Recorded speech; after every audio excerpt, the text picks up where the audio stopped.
WPL 2025లో భాగంగా UP వారియర్స్తో జరిగిన మ్యాచ్లో ఆర్సీబీ సూపర్ ఓవర్లో ఓటమి పాలైన విషయం తెలిసిందే. సూపర్ ఓవర్లో తొలుత బ్యాటింగ్ చేసిన వారియర్స్ 8 పరుగులు మాత్రమే చేయగలిగింది. కిమ్ గార్త్ అద్భుతంగా బౌలింగ్ చేసి వారియర్స్ను స్వల్ప స్కోరుకే కట్టడి చేసింది. అనంతరం స్వల్ప లక్ష్యాన్ని ఛేదించేందుకు బరిలోకి దిగిన ఆర్సీబీ కేవలం 4 పరుగులకే పరిమితమై ఓటమి పాలైంది. రెగ్యులర్ మ్యాచ్లో బ్యాటింగ్లో సత్తా చాటిన ఎక్లెస్టోన్ సూపర్ ఓవర్లో అద్భుతంగా బౌలింగ్ చేసి ఆర్సీబీని కట్టడి చేసింది. అద్భుతమైన టచ్లో ఉన్న పెర్రీని సూపర్ ఓవర్లో బరిలోకి దించకుండా స్మృతి మంధాన పెద్ద తప్పు చేసింది.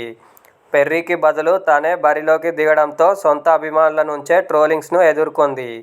ఓటమి అనంతరం మంధాన పెర్రీకి క్షమాపణలు చెప్పింది.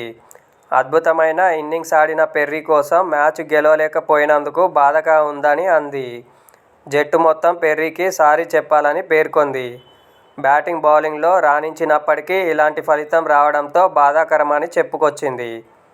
ఈ మ్యాచ్లో పెర్రీ 56 బంతుల్లో 90 పరుగులతో 9 ఫోర్లు 3 సిక్సర్లతో నాటౌట్గా నిలిచింది.